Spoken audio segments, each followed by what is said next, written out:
Até ser Cristo formado em vós, por Cláudio Calovi Pereira. Terceira parte, apreciando a Cristo. Porquanto nele habita corporalmente toda a plenitude da divindade. Assim lemos em Colossenses, capítulo 2, versículo 9. Em Efésios, capítulo 3, versículo 8, encontramos: A mim, o menor de todos os santos, me foi dada esta graça de pregar aos gentios o evangelho das insondáveis riquezas de Cristo. E ainda em Filipenses, capítulo 3, versículos 7 e 8. Mas o que para mim era lucro, isto considerei perda por causa de Cristo.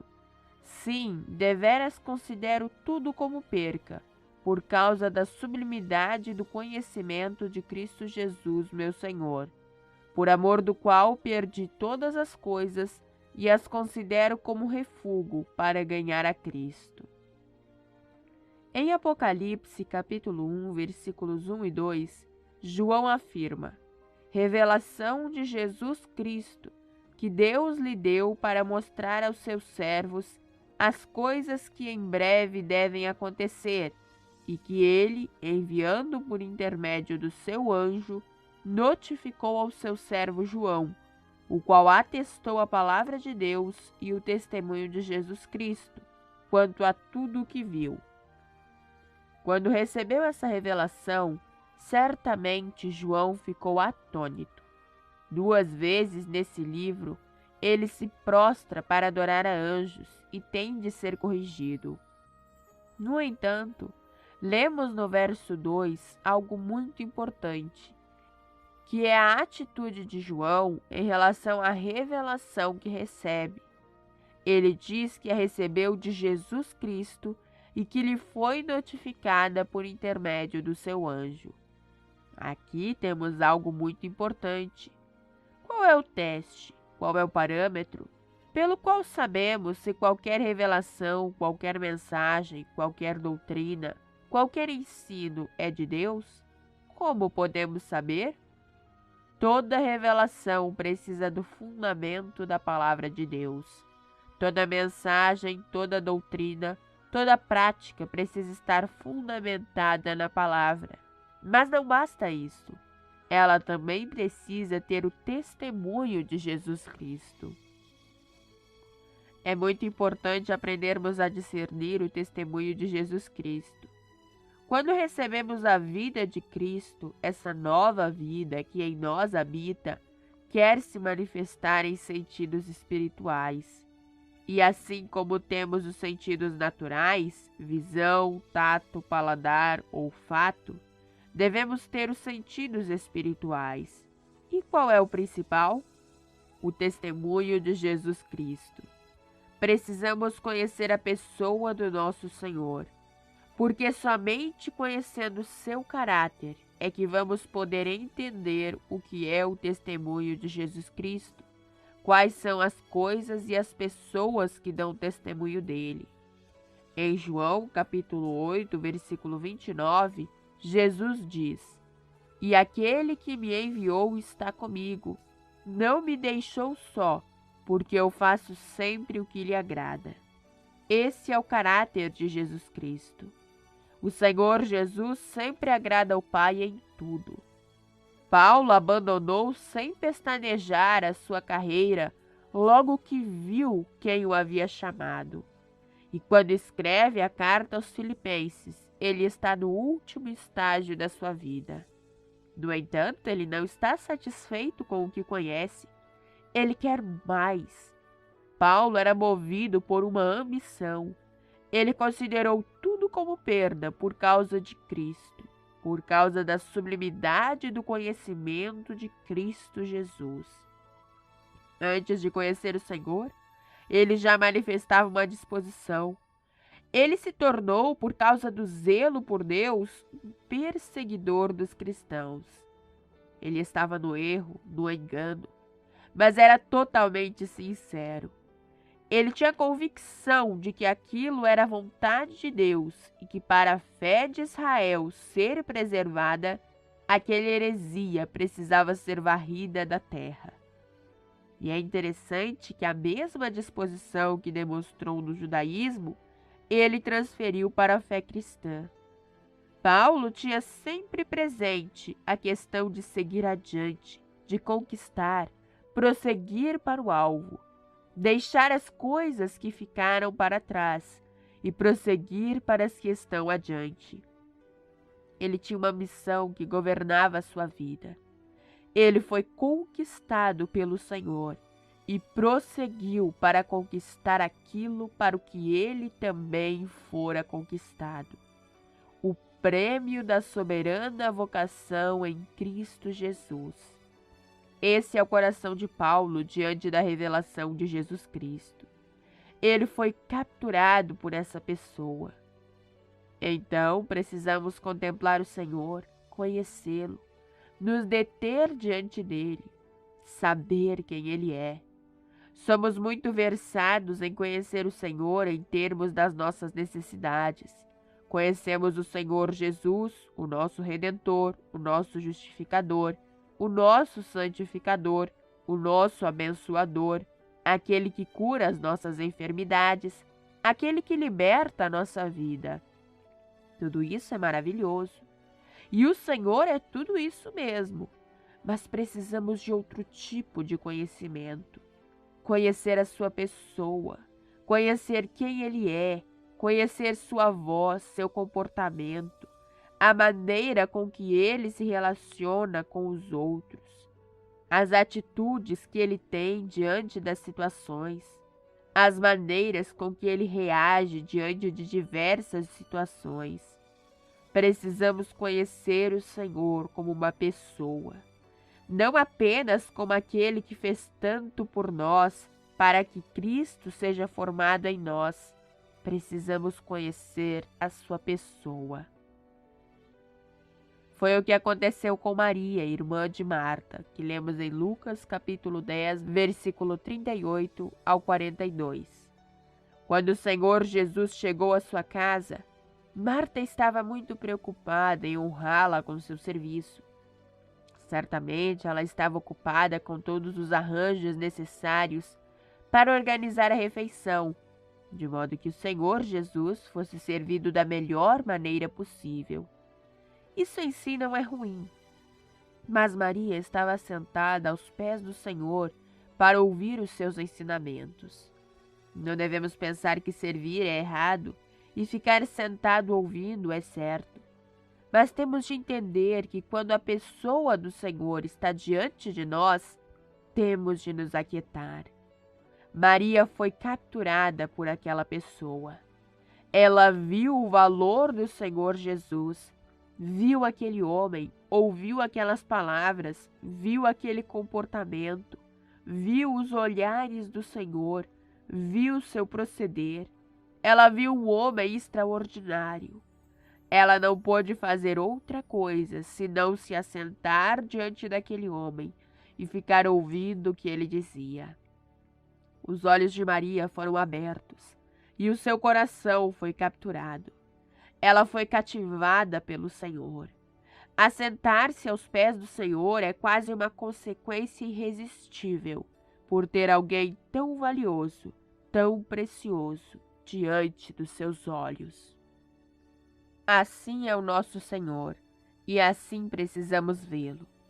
O nosso coração precisa ser despertado, os nossos olhos serem abertos, para que estejamos diante dele e vejamos como ele é precioso, e mais do que o nosso trabalho, ele quer o nosso coração. Quer que nós o apreciemos, que vejamos valor nele. Todo aquele que assim percebe o Senhor e se prostra aos seus pés será perseguido. Imediatamente Marta repreende o próprio Senhor. Senhor, não te importas de que minha irmã tenha deixado que eu fique a servir-me sozinha? Ordena-lhe, pois, que venha ajudar-me. Lemos isto no verso 40.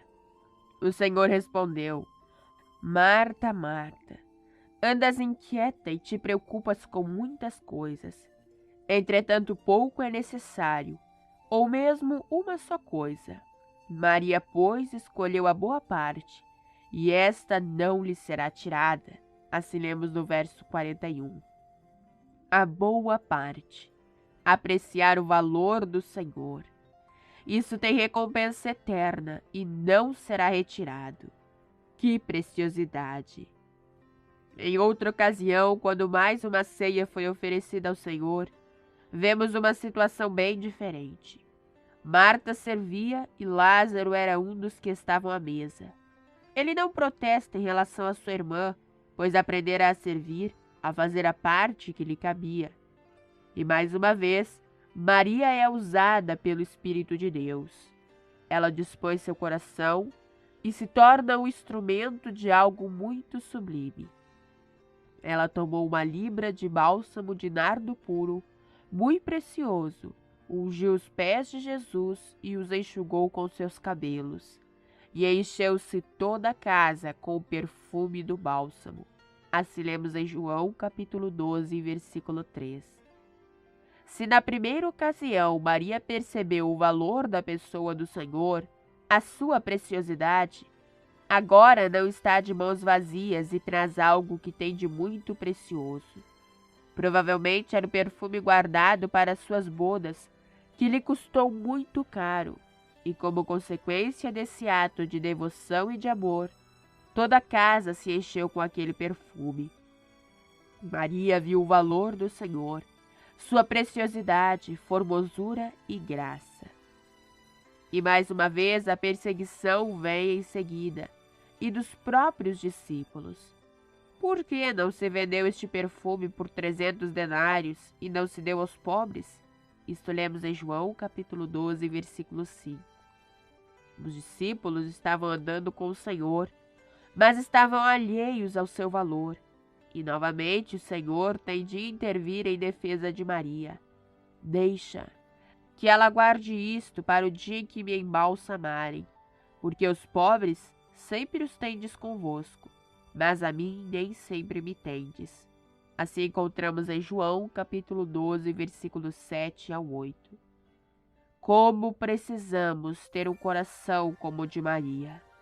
Que o Senhor faça isso, que Ele abra os nossos olhos e desperte nosso coração, para que sejamos aqueles que caem aos seus pés diante da percepção da sua beleza, da sua graça, da sua formosura. Consideremos agora acerca da preciosidade do Senhor. No início do seu evangelho, o apóstolo João dá testemunho desse homem. No princípio era o Verbo, e o Verbo estava com Deus, e o Verbo era Deus. Ele estava no princípio com Deus, e o Verbo se fez carne e habitou entre nós, cheio de graça e de verdade. E vimos a sua glória, glória como do unigênito do Pai. Isso encontramos em João capítulo 1, versículos 1 e 2, e também no verso 14. E no final há um relato muito importante.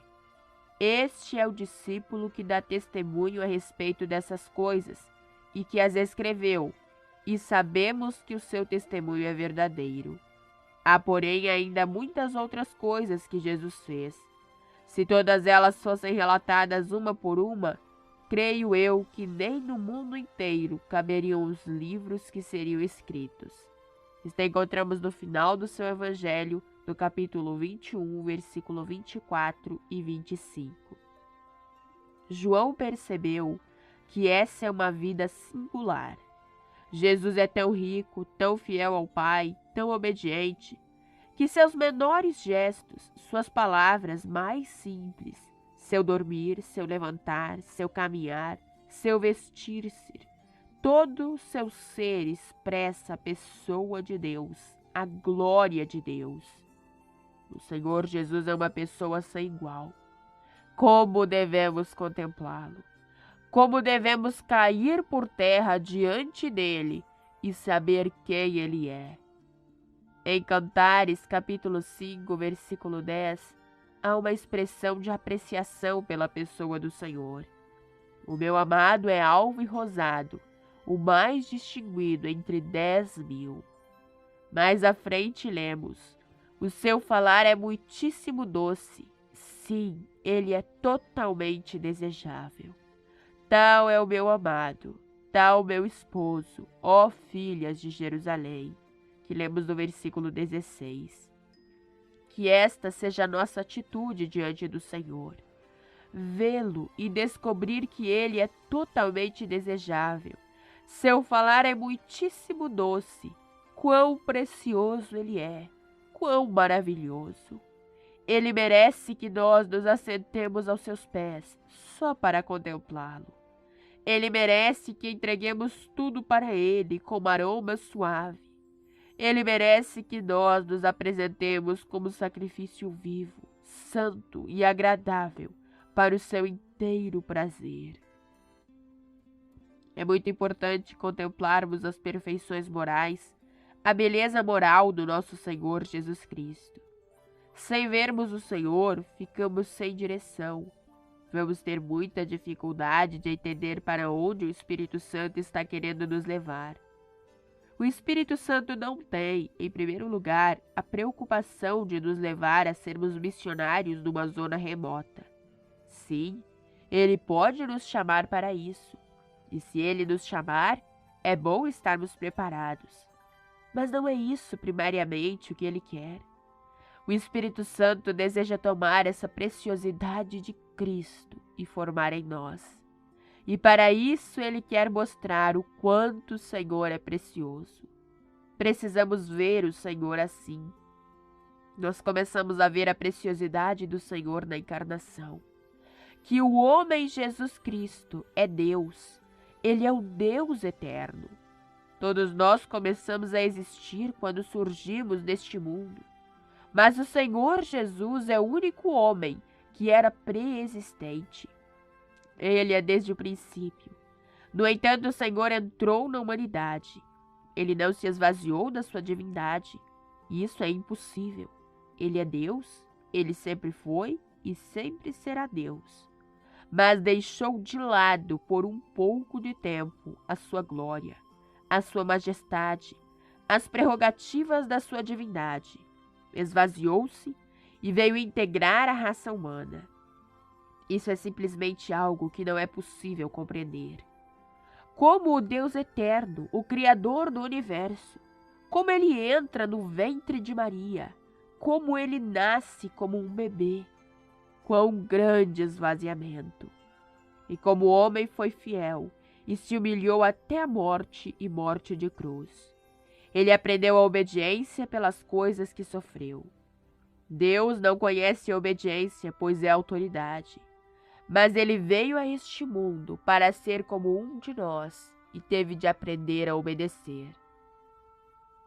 E porque foi obediente, ele pôde nos salvar. Ele foi até a cruz sem pecado para tomar sobre si o nosso pecado, para que caísse sobre ele a nossa maldição, a nossa desobediência, a nossa presunção, a nossa arrogância, a nossa vergonha, a nossa infidelidade. Dessa forma, aceitou aquilo que lhe era mais caro, que foi separar-se do Pai naqueles momentos de trevas na cruz. Meu Deus, por que me desamparastes? Assim encontramos em Mateus, capítulo 27, versículo 46. Isso é algo que não sabemos explicar. Como Deus, como a Trindade, por alguns momentos se separou por amor de nós, para que fôssemos salvos. Como precisamos contemplar o nosso Senhor. Como precisamos nos aquietar e separar momentos para ficar a sós com Ele. Quando não vamos pedir nada, apenas vê-lo, contemplá-lo. Seu falar é muitíssimo doce. Ele é totalmente desejável. Esse é o nosso Senhor, que nos ama com amor eterno. O que Ele fez por nós na cruz é incalculável. Seu amor não tem igual. Que Ele conquiste o nosso coração, que possamos vê-lo como Ele é, e vendo assim o Espírito Santo nos transforme à imagem e semelhança do Senhor. Amém.